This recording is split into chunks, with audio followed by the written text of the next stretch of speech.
أشهد أن لا حول ولا قوة إلا بالله العلي العظيم. أعوذ بالله من الشيطان اللعين الرجيم. بسم الله الرحمن الرحيم. الحمد لله الذي هدانا لدينه الذي ارتضاه وسبيله الذي اصطفاه ونصرنا لما يوجب الزلفة لديه والوصول إليه فأمرنا لأداء فرض الجمعات وما أوجب علينا فيها من الطاعات وقسمه لأهلها من العطاء في يوم الجزاء إنه هو العزيز الحكيم. اللهم صل على محمد وآله وجل أيمن يوم أهدناه وأفضل صاحبنا وخير وقت ظللنا فيه واجعلنا من أعظم من مر عليه الليل والنهار من جملة خلقك أشكرهم لما أوليت من نعمك وأقومهم بما شرعت من شرائعك وأوقفهم عما حذرت من نهيك على سائر خلقك في يومي هذا وساعتي هذه ومستقري هذا. إني أشهد أنك أنت الله الذي لا إله إلا أنت قائم بالقسط عدل في الحكم رؤوف بالعباد. بر محمد وآل بیت محمد بلندر صلوات.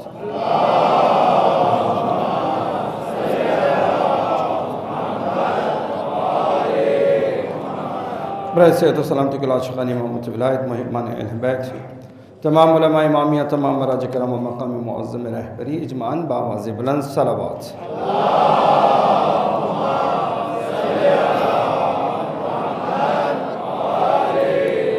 برائے نیسی و نابودی دشمنان اسلام و دشمنان اہل بیت و تعجیل در ظہور حضرت امام زمان اجمعاً بآواز بلند صلوات.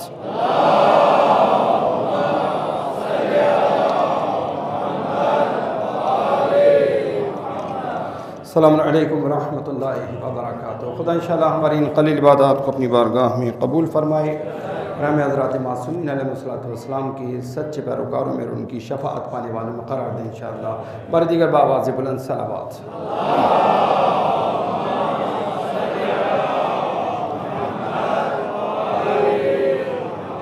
خداوند بزرگ برتر کا لطف و کرم کہ اس نے ہمیں زندگی گزارنے کے لیے بہترین اسوہ حسنہ آئیڈیل نمونہ عمل عطا فرمائے کہ جہان بشریت میں تاریخ بشریت میں نہ پہلے کوئی ایسی امت رہی اور نہ ہی قیامت تک کوئی ایسا افتخار پیدا کر سکے گا جیسا اللہ نے ہمیں عطا فرمایا کہ ہمیں ایک نہیں دو نہیں 14 بہترین اسوہ حسنہ عطا فرمائے کہ جن میں سے ہر ایک اپنے اپنے زمانے میں سب سے بہتر جہان بشریت کا فرد رہا. اس سے بہتر کوئی دوسرا فرد نہیں رہا. اگرچہ زمانے نے بہت چاہا کہ انہیں کسی بھی حوالے سے کمتر ثابت کر دے, کسی بھی حوالے سے ضعیف و کمزور ثابت کر دے, مگر یہ کوششیں کرنے والے خود ذلیل و خوار ہو گئے.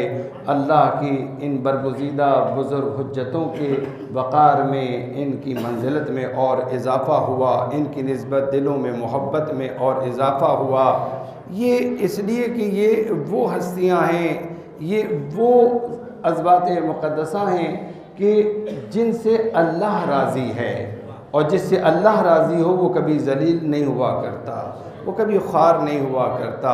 ذلیل و خوار وہ ہوتا ہے جو ان سے دشمنی کرتا ہے, جو ان سے بغض رکھتا ہے. خوش نصیب ہیں کہ ہم محمد آل محمد کے چاہنے والے ہیں. خوش نصیب ہیں کہ ہمیں خاندان رسالت جیسے خاندان سے اللہ نے وابستہ متمسک گھرانوں میں پیدا کیا. درود پڑھیے بر محمد و آل محمد.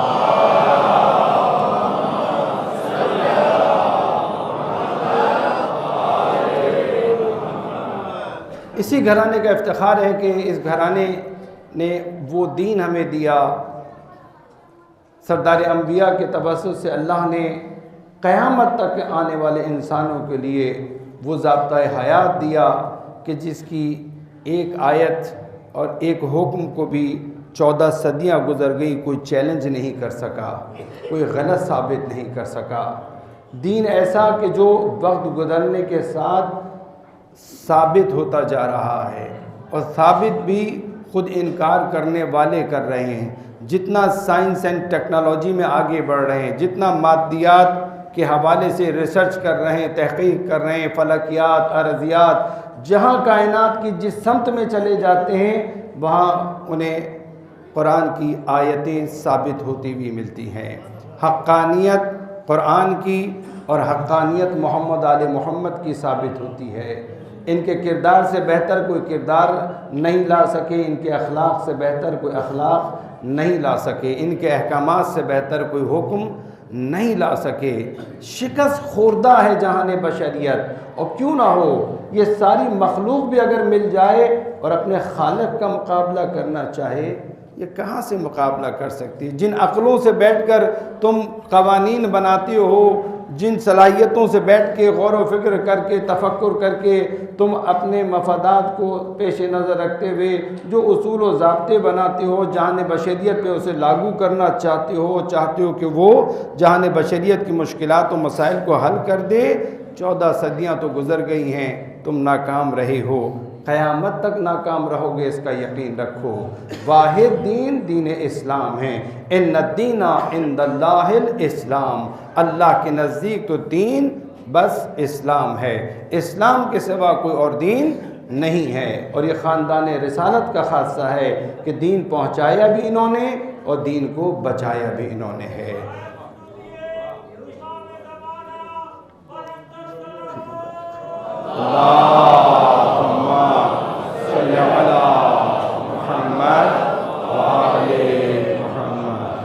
اور اسے بچانے کی راہ میں، اسے پہنچانے کی راہ میں مشکلات، زحمتیں، تکالیف، ایثار و قربانی کے جو مرحلے آئے ان سب میں یہ سرخرو ہوئے۔ دین پہنچانے میں جس قدر اذیتیں اللہ کے رسول کو پہنچی، خود اللہ کے رسول نے فرمایا کہ تمام انبیاء میں سب سے زیادہ تکلیفیں میں نے اٹھائی ہیں، سب سے زیادہ زحمتیں میں نے اٹھائی ہیں۔ اور پھر دین بچانے کے لیے اللہ اکبر، دین بچانے کے لیے کیا کیا قربانیاں دیں۔ پیغمبر کے جاتے ہی پیغمبر کا گھرانہ قربانیوں کے لیے آمادہ ہو گیا تھا، اور پیغمبر جاتے جاتے بتا کر گئے تھے کہ اب میرے بعد میری یہ امت تم سے اختلاف کرے گی، تمہارے خلاف ہو جائے گی، صبر سے کام لینا، استقامت سے کام لینا۔ پیغمبر وصیتیں کر کے گئے کہ اب دین بچانے کا مرحلہ ہے، دین پہنچانے کا مرحلہ غدیر تک تمام ہوا، اب مرحلہ شروع ہوگا دین بچانے کا۔ اب اس دین پر جب حملے ہوں گے بعد پیغمبر تو پھر اسے بچانے کے لیے کوئی نہ کوئی ہونا چاہیے، اور وہی بچا سکتا ہے جو اس دین کی عظمت سے آشنا ہو، اس دین کی ارزش اور قیمت اور ویلیو سے واقف ہو۔ کوئی اور اس دین کے لیے قربانی نہیں دے گا، وہی دے سکتا ہے جس کی نظر میں اس دین کی اہمیت ہو۔ اور کون پیغمبر کے اہل بیت سے بڑھ کر ہوگا جو دین سے واقف ہو، جو دین کی عظمت سے واقف ہو، جو خدا کی رضا سے واقف ہو۔ لہٰذا ہم دیکھتے ہیں کہ جاتے ہی پیغمبر کا گھرانہ وہ گھرانہ کہ جس پر امت نے ہجوم کیا، اور اس کے بعد سے جو سختیاں شروع ہوئیں تو یہاں تک کہ کربلا کی تاریخ بھی ہمارے سامنے ہے، اور بعد کربلا بھی ایک کے بعد ایک، یہاں تک کہ پیغمبر کے آخری جانشین کو پروردگار عالم پردہ غیب میں لے جاتا ہے کہ یہ امت اب اس لائق نہیں، اپنی آخری حجت کو ان کے حوالے نہیں کروں گا، یہ نہایت ہی ناقدرے ہیں۔ انہوں نے بجائے اس کے کہ پیغمبر کی زحمات کی قدر کرتے، ان کے خانوادے، ان کے اہل بیت کی قدر کرتے، نہ شکرانہ پن کیا، نہ صرف نہ شکرانہ پن بلکہ جسارتیں کی، اس حد تک جسارتیں کی کہ میرے اہل بیت کو بے گناہ بھوکا پیاسا ذبح بھی کیا، ان کے سروں سے چادریں بھی چھینی۔ کیسی کیسی مصیبتیں! یہ یہود و نصارہ مستقیماً سامنے نہیں آئے، یہ کلمہ گویوں کے ہاتھوں اہل بیت نے مصیبتیں اٹھائی ہیں۔ صبر کی سخت ترین منزلیں اس لیے آئیں، اگر سامنے یہود و نصارہ ہوتے، کھلے دشمن ہوتے تو بڑے آرام سے ان کا ذوالفقار سے مقابلہ کیا جا سکتا تھا، مگر افسوس کے مقابلے میں، سازشوں میں، ہمیشہ مخالفت میں کلمہ گو قرآن کے حافظ رہے، شب زندہ دار رہے، روزہ دار رہے۔ ایسے افراد یعنی منافقین اور ان کے ساتھ کچھ ناعاقبت اندیش دنیا کے پرستار، دنیا کی خواہش اور حرص رکھنے والے، محبت دنیا کے اسیر، اہل بیت کے مد مقابل آ گئے۔ پھر جو تاریخ رقم ہوئی، آج تک شرمندہ ہے اسلام اپنی ایسی تاریخ سے، انکار بھی نہیں کیا جا سکتا، تسلیم بھی نہیں کیا جا سکتا، اسے قبول بھی نہیں کر سکتے، اس کا انکار بھی نہیں کر سکتے۔ اتنی سخت تاریخ ہے، اتنے سخت مراحل گزرے، اور آغاز اتنا سنگین آغاز ہے کہ بعد پیغمبر ظاہراً کہا جاتا ہے، جو عرف عام میں اردو کا ایک جملہ ہے کہ ابھی کفن بھی میلا نہ ہوا تھا کہ پیغمبر کی بیٹی کے گھر کے دروازے کو بجایا گیا اور کہا گیا کہ علی کو بھیجیے۔ سیدہ گھر میں موجود ہیں، علی گھر میں موجود ہیں، اسماء گھر میں موجود ہیں، گھر کی کنیز بچے موجود ہیں۔ دروازے پر نہ اسماء کو بھیجا، نہ بچوں کو بھیجا، نہ علی خود گئے، جناب سیدہ آج دروازے پر آئی ہیں۔ اللہ اکبر! وہ فاطمہ کے جس کی عظمت اپنے مقام پر آپ سنا کرتے ہیں تفصیل کے ساتھ، آج وہ بیوی دروازے پر آ گئی ہیں۔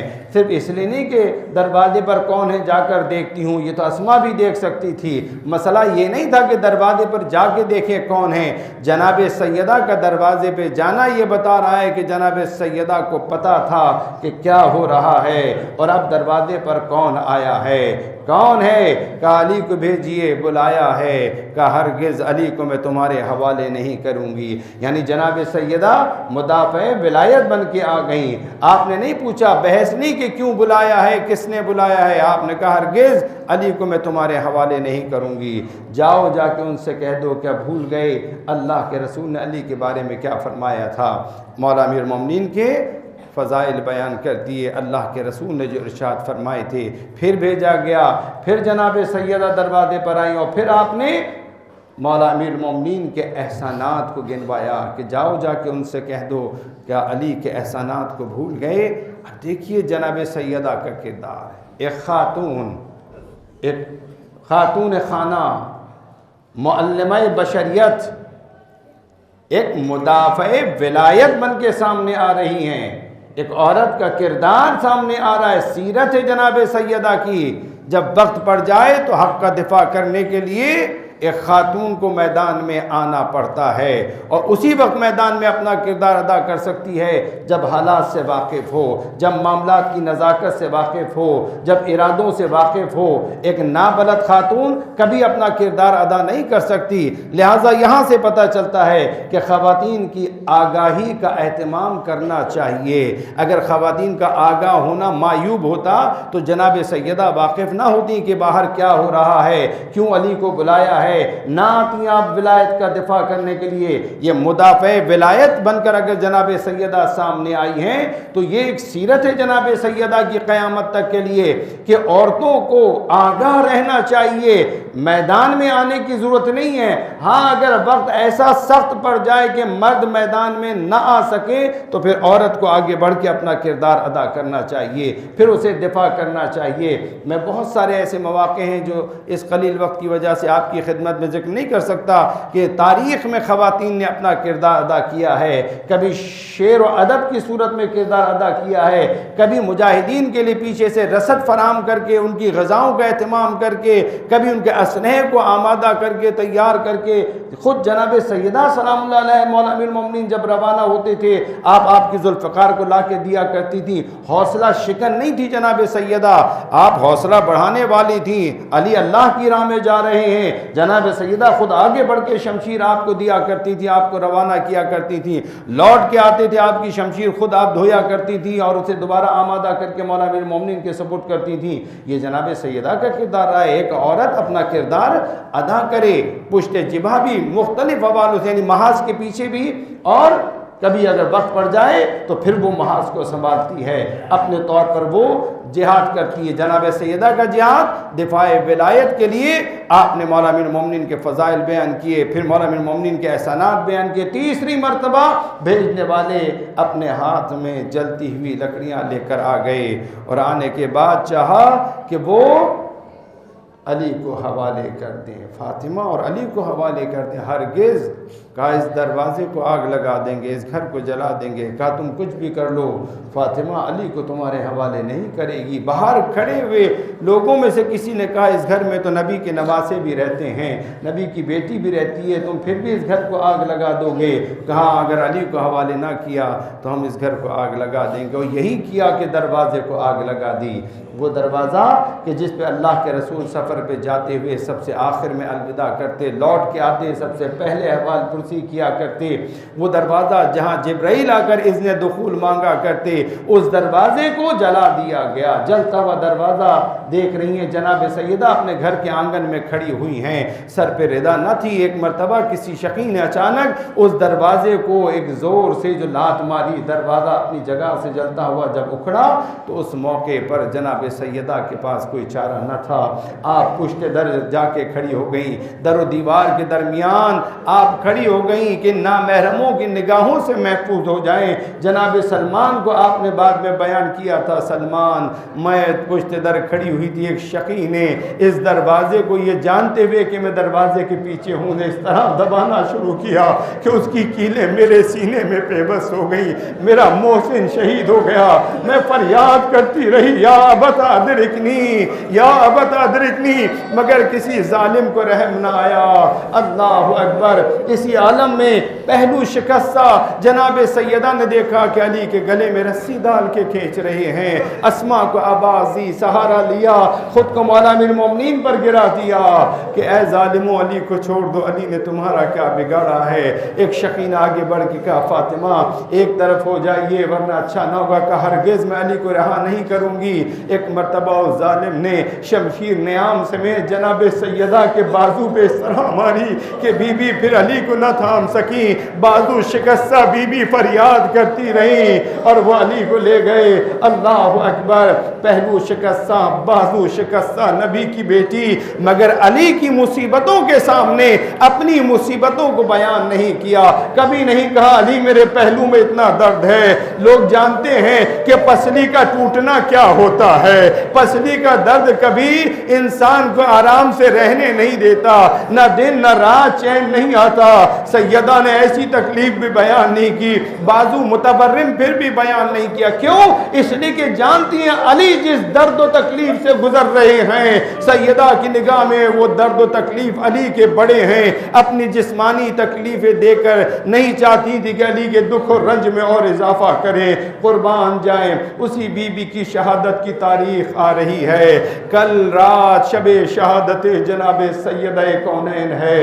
اللہ اکبر۔ وہ شب آ رہی ہے کہ جب وہ ذات کے جس کے ذریعے اللہ نے تعارف کرایا زیر قصا جو افراد موجود تھے، جبرائیل کے پوچھنے پر فرمایا تو ہم فاطمہ و ابیہا و بعلہا و بنیہا، کیا مقام ہے جناب سیدہ کا خدا کی بارگاہ میں کہ اہل بیت خود اپنی مادر گرامی سے توسل کرتے ہیں، تمام ائمہ جناب سیدہ سے توسل کرتے ہیں، مولا امیر المومنین خود جناب سیدہ کا احترام کرتے ہیں۔ اللہ اکبر۔ قربان جائیں جس کے احترام میں نبی کھڑے ہو جایا کرتے تھے، اس فاطمہ کو پہلو شکستہ، بازو شکستہ اس دنیا سے صرف اور صرف ظاہراً 75 سے 90 دن کے درمیان، جو کہ رسول خدا بتا کر گئے تھے آخری وقت میں فاطمہ اس امت میں سے سب سے پہلے تم مجھ سے آ کر ملو گی۔ اللہ اکبر۔ قربان جائیں ایسا ہی ہوا، جناب سیدہ اس دنیا سے رخصت ہوئی،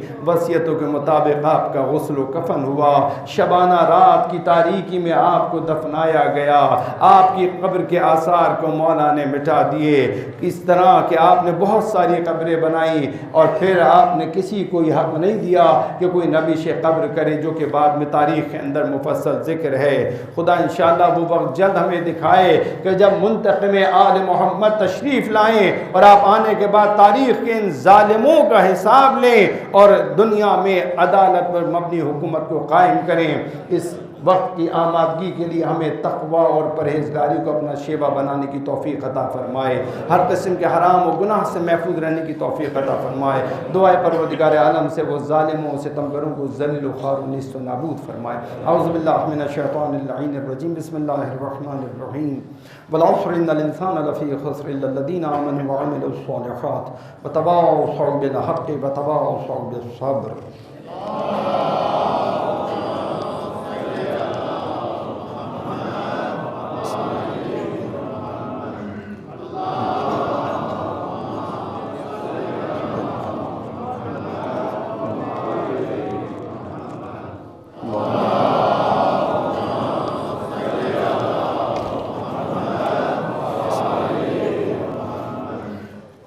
لا حول ولا قوة إلا بالله العلي العظيم، أعوذ بالله من الشيطان اللعين الرجيم، بسم الله الرحمن الرحيم، الحمد لله رب العالمين، اللهم لك الحمد بديع السماوات والأرض ذا الجلال والإكرام، رب الأرباب وإله كل معلوم وخالق كل مخلوق ووارث كل شيء ليس كمثله شيء وهو بكل شيء محيط، أنت الله لا إله إلا أنت الأحد المتوحد الفرد المتفرد، وأنت الله لا إله إلا أنت الكريم المتكرم العظيم، والصلاة والسلام على محمد النبي الرحمة سيد المرسلين، وعلي بن أبي طالب سيد الوصيين، وفاطمة الزهراء سيدة نساء العالمين، وحسن المجتبى حجة الله على الخلق أجمعين، والحسين الشهيد المظلوم وارث أمير المؤمنين،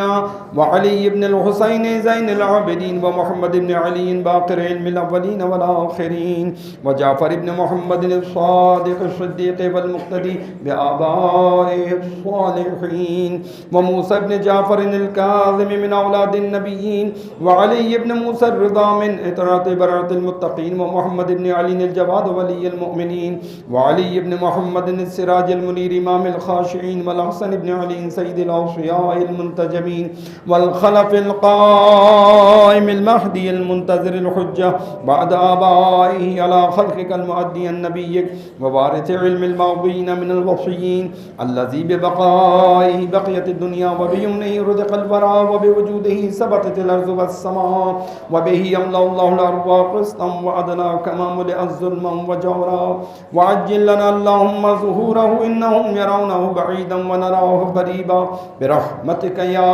أرحم الراحمين۔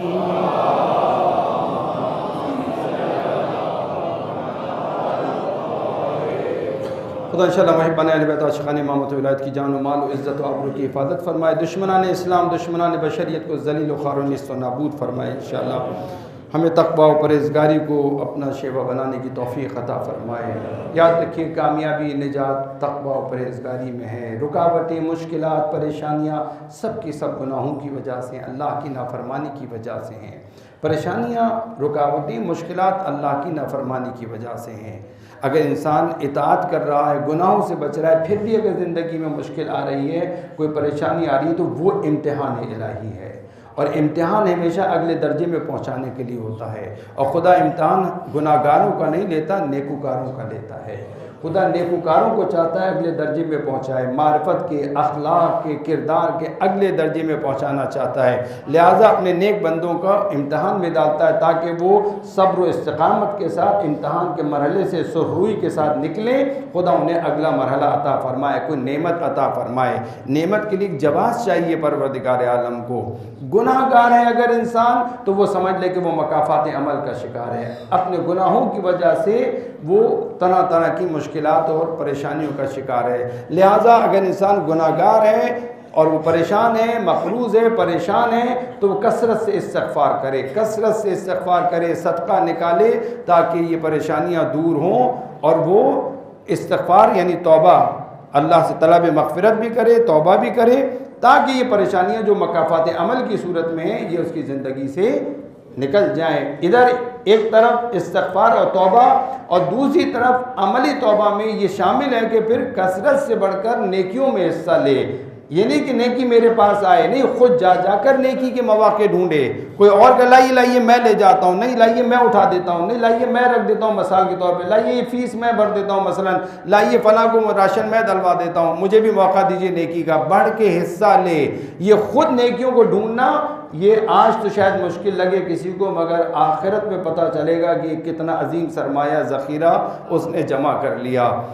یہ اہل بیت کی سیرت ہے. انبیاء کی سیرت یہی ہے کہ وہ نیکیاں ڈھونڈا کیا کرتے تھے. سیرت معصومین آپ کی خدمت میں جو بیان کی جاتی ہے، ذرا اس پہ کبھی ایک جائزہ لیجئے گا، سوچئے گا، دیکھیں کہ معصومین کی سیرت یہی رہی ہے کہ وہ پریشانی میں کسی کو نہیں دیکھ پاتے تھے اور سب کی پریشانیاں دور کرنے کی کوشش کرتے تھے. خود جناب سیدہ سلام اللہ علیہا دعا جب مانگتی تھی تو پوری رات گزر جاتی تھی، اپنے لیے نہیں، ہمیشہ اپنے ہمسایوں کے لیے، دوسروں کے لیے دعا مانگا کرتی تھی. یہ آپ نے روایت بارہا سنی ہے، دوسروں کی فکر کرنا.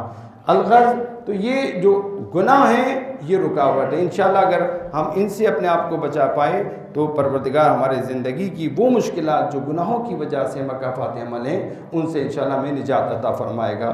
وَمَن يَتَّقِ اللَّهَ يَجْعَلْ لَهُ مَخْرَجًا. جو تقوی پرہیزگاری کو شیوا بناتا ہے، اللہ اس کے لیے مشکلات سے، پریشانیوں سے نکلنے کا راستہ فراہم کرتا ہے. درود پڑھیے بر محمد و آل محمد.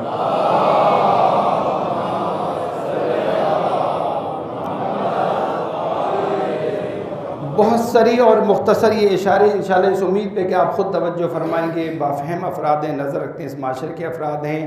مہنگائی کا جن کس طرح اپنا اثر اٹھا رہا ہے یہ سب آپ کے سامنے. مجھے زیادہ تفصیل میں جانے کی ضرورت نہیں ہے کیونکہ مہنگائی سے مستقیماً سے میں متاثر نہیں ہوتا، ہم سب متاثر ہوتے ہیں. تو آپ کو آٹے دال کا بھاؤ پتہ چل جاتا ہے. پیٹرول پہ ایک اندیا دے دیا، اسے جھوٹی خبر قرار دے دیا، مگر یہ ہوگا کہ پیٹرول مزید مہنگا کریں گے. بجلی مہنگی ہو رہی ہے، ادھر بڑھاتے ہیں ادھر ایک پروپیگنڈا کرتے ہیں، توجہ ادھر سے ہٹ جاتی ہے. یہ ان مداریوں کی جو ہے وہ ڈگڈگی ہے. یہ جانتے ہیں کہ کس طرح عوام کو جو ہے وہ غافل کیا جائے اور کس طرح عوام کو مگن کیا جائے. کام وہی ہو رہا ہے، مسلسل مہنگائی. ایک طرف ریکوری ہو رہی ہے، جی اتنا ریکور کر لیا، اتنا، وہ جی آپ نے ریکور کیا ہے تو یہ آپ کے پدر بزرگوار کا مال تو نہیں تھا، آپ کا وراثت کا مال تو نہیں تھا. جو آپ نے ریکور کیا یہ اسی عوام کا پیسہ تھا. اس سے عوام کو ریلیف ملنا چاہیے. ایک طرف ریکور بھی کر رہے ہیں عوام کو بیوقوف بنانے کے، دیکھیے ہم تو لٹیروں سے نکال رہے ہیں، اور دوسری طرف مسلسل عوام پر بوجھ بڑھتا جا رہا ہے. ٹیکسز، جناب فلاں پہ ٹیکس لائیں. ٹیکس ان تمام صنعت کاروں پہ، سرمایہ داروں پہ، کسی پہ ٹیکس رکتا ہی نہیں ہے. وہ فوراً عوام پر منتقل کر دیتے ہیں.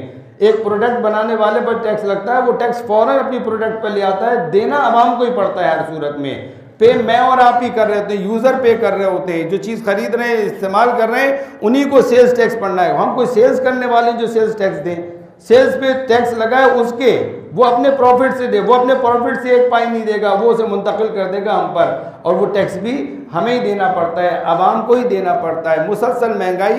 اشیاء خورد و نوش بھی بہت سارے مقامات پہ آپ دیکھ رہے ہیں مہنگی ہو رہی ہے. کیا ہو رہا ہے، کیا چل رہا ہے، یہ سب انشاءاللہ آپ سب واقف ہیں. میں زیادہ اس میں نہیں جاتا کہ یہ تمام چیزیں حکومت کو چاہیے کہ وہ بنیادی جو ضرورت کی اشیاء ہیں، جو کم ترین ایک فرد جو توانائی رکھتا ہے وہ بھی ان کو لازماً چاہتا ہے. مثلا روٹی ایک کم ترین ایک ایسا عنصر ہے کہ جو غریب، ایک بیکار بے روزگار آدمی، اسے بھی روٹی چاہیے، فقیر کو بھی روٹی چاہیے، امیر کو یہ صرف نہیں چاہیے، سب کو چاہیے. لہذا روٹی کو، آٹے کو کنٹرول کیا جائے. غذا جو بنیادی ضرورت ہے انسان کی، ضروری غذا جو ہے وہ کم از کم اسے پہنچ سے نہ نکلنے دیا جائے، یہ بہت ضروری ہے. الغرض آرمی چیف نے کوئٹہ کا دورہ کیا، سوشل میڈیا پہ اس کی بڑی تصاویر آئیں، بڑی متاثر کن تصاویر آئیں. شفقت اور مہربانی کا اظہار کیا ان شہداء کے بچوں کے ساتھ، فیملی کے ساتھ. بہت اچھا کام تھا، ہونا چاہیے، مگر افسوس کہ یہ ہمیشہ کی طرح یہ کام ہمیشہ بعد میں ہوتا ہے. آرمی چیف یہ یتیموں کے سر پہ ہاتھ پھیرنے کے لیے نہیں، آرمی چیف اس مقام پر ہے کہ جسے یتیم ہونے سے بچانا چاہیے. وہ دہشت گرد، وہ ملک دشمن عناصر جو مسلسل واردات کر کے بچوں کو یتیم کر رہے ہیں، بہنوں کو بیوہ کر رہے ہیں، ماؤں کی کوکھوں کو اجاڑ رہے ہیں، انہیں اس سے روکنا چاہیے. ورنہ مجھے موقع ملے، میں کوئٹہ جاؤں تو میں بھی اس بچی کے سر پہ ہاتھ پھیر لوں گا، اس بہن سے تعزیت کر لوں گا، اس ماں سے تعزیت کر لوں گا. یہ کام تو میرے لیے بھی آسان ہے. آپ بھی جائیں گے تو آپ بھی ایک فاتحہ پڑھ کے آ جائیں گے، بچی کے سر پہ دست شفقت پھیر لیں گے. مسئلہ یہ ہے کہ آپ آپریشن کر رہے ہیں تو یہی آپریشن اگر پہلے دہشت گردوں کے خلاف ہو جاتا تو شاید وہ یہ دہشت گردی نہ کرتے، اس طرح ذبح نہ کرتے۔ ہمیشہ یہی ہوتا ہے کہ حادثات کے بعد میدان میں اترتے ہیں۔ خب حادثات سے پہلے انٹیلیجنس کہاں ہے؟ وہ ہماری ملک کی وہ ایجنسی کہ جو دعویٰ کرتی ہے کہ دنیا میں نمبر 1 ایجنسی ہے، اس کا کردار کہاں ہے؟ اس سے ملک سے باہر ہے۔ کیا بھارت میں اپنا کردار ادا کر رہی ہے؟ کشمیر میں اپنا کردار ادا کر رہی ہے؟ اسرائیل کے خلاف اپنا کردار ادا کر رہی ہے؟ اور اپنے ملک کے اندر دنیا بھر کے دہشت گرد، دنیا بھر کی ایجنسیاں صرف ہمیں یہی بتانے کے لیے کہ اب را نے یہ کر دیا، اب KGB نے یہ کر دیا، موساد نے یہ کر دیا، CIA نے یہ کر دیا، تو فلاں نے یہ کر دیا۔ یہ دنیا بھر کی ایجنسیاں کھلے میدان میں، پاکستان کھلا میدان ہے ان کے لیے، آرام سے آتی ہیں اور یہاں پہ ساری کارروائیاں کر رہی ہیں۔ بکنے والے بک رہے ہیں، ان کے ایجنٹس بھی آرام سے ٹاپ ٹو باٹم موجود ہیں، سب پتہ ہے۔ تو انٹیلیجنس کا کام کیا ہے؟ قوہ مجریہ کا کام کیا ہے؟ قوہ مقننہ کا کام کیا ہے؟ قوہ مقننہ کیا کام کر رہی ہے؟ پوری قوم پریشان ہے، ملک خطرے کی زد پہ، داعش جیسے وحشی درندے ملک کے اندر پہنچا دیے گئے، پہلے سے جو موجود تھے انہیں تیار کر لیا گیا۔ یہ ساری آپ اطلاعات دے رہے ہیں۔ کورونا سے زیادہ خوف زدہ تو یہ ہے، یہ اس سے خطرناک ترین جو ہے وہ مورد ہے، اس کے بارے میں پہلے سے ہونا چاہیے کام۔ بہت اچھا کیا کہ آپ اب میدان میں آئے، مگر آپ کو ہمیشہ پہلے ہونا چاہیے۔ اب امید کرتے ہیں کہ اگر میدان میں آ گئے تو ہمیں امید ہونی چاہیے کہ ان دہشت گردوں کا قلقمہ ہوگا اور انشاءاللہ کوئی نئی ایسی ایڈونچر اور کوئی داستان دوبارہ رقم نہیں ہوگی۔ خدا ان ظالموں کو ذلیل و خوار فرمائے انشاءاللہ۔ درود پڑھیے بر محمد و آل محمد۔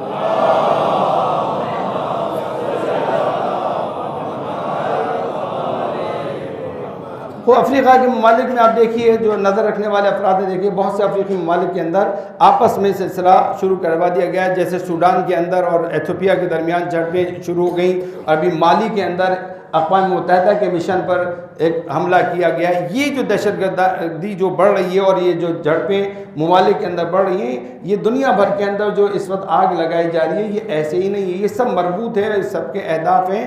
دامن وقت میں گنجائش نہیں، میں تفصیل میں جا رہا، آپ کے سپورٹ کر رہا ہوں کہ آپ دیکھیں۔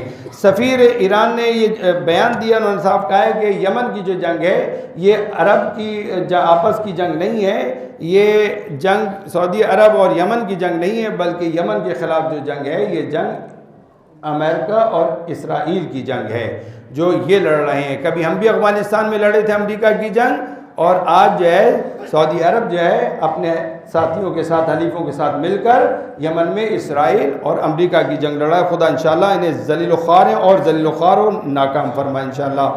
حوثیوں کو دہشت گرد قرار دیا ہے امریکہ کے پومپیو نے، خدا اسے بھی ذلیل و خوار انشاءاللہ فرمائے، اس کے صدر کی طرح جس طرح وہ ذلیل ہو رہا ہے کہ حوثی وہ جو اپنے وطن کا دفاع کریں اپنے گھر میں انہیں دہشت گرد قرار دے دیا، اور جو باہر سے آ کر وہاں پہ دہشت گردی کر رہے ہیں اور ظلم و ستم کر رہے ہیں اور ناجائز وہاں پر حملے کر رہے ہیں، انہیں جو ہے معاونت اور سرپرستی فراہم کیے۔ یہ ہے وہ الٹا معیار، نہ صرف دوہرا معیار بلکہ الٹا معیار، برعکس کہ چور جو ہے وہ کوتوال کو ڈانٹ رہا ہے۔ خدا انشاءاللہ انہیں بھی غارت کرے۔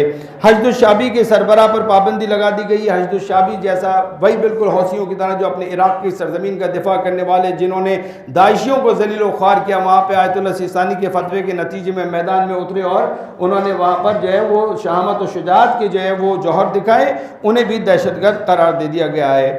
خوب سعودی عرب سے تقاضا و مطالبہ کیا گیا، اگر آپ کو یاد ہو آیت اللہ باقر النمر کو جو شہید کر دیا گیا تھا، انہیں پھانسی دے دی گئی تھی، ان کا جسد ابھی تک نہیں دیا گیا۔ سعودی عرب کی حکومت سے تقاضا کیا گیا ہے کہ شہید آیت اللہ باقر النمر کا جو ہے وہ جسد جو ہے وہ انہیں دیا جائے، سپرد کیا جائے ان کے ورثاء کو، تاکہ پورے احترام کے ساتھ شان نشان طریقے سے اس کی تدفین ہو۔ ہم بھی مطالبہ کرتے ہیں کہ اس شہید عظیم کا جو جسد ہے وہ ان کے ورثاء کے حوالے کیا جائے، ہمارا بھی یہاں سے مطالبہ ہے، اور اسے اب تک نہ دینے کی مذمت کرتے ہیں۔ آیت اللہ عیسیٰ قاسم نے واضح کہا ہے کہ داعش ایک مکروہ چہرے کے ساتھ اور اسلام کے ساتھ بے جوڑ تصویر کی صورت میں آگے باقی رہے گی، یعنی داعش کا جب بھی ذکر آئے گا یہ اسلام کے ساتھ ایک بے جوڑ تصویر ہے، اسلام کے ساتھ اس کا کوئی میچ نہیں ہوتا، اور مکروہ چہرہ ہے اس کا۔ جب بھی ذکر آئے گا ایک مکروہ چہرے کا ذکر آئے گا، اسلام کی بہترین پاکیزہ نورانی تعلیمات سے داعش کا کوئی تعلق نہیں ہے۔ اسی طرح ٹرمپ جو ہے اس کے لیے عراقی پارلیمنٹ کے رکن نے تقاضا کیا ہے کہ اس کو سزا ملنی چاہیے، وہ غیر قانونی جو حملہ کیا گیا بغداد ایئرپورٹ پہ اور سردار قاسم سلیمانی اور مہندس ابو مہدی جنہیں شہید کیا گیا اور ان کے رفقا، یہ غیر قانونی اقدام تھا۔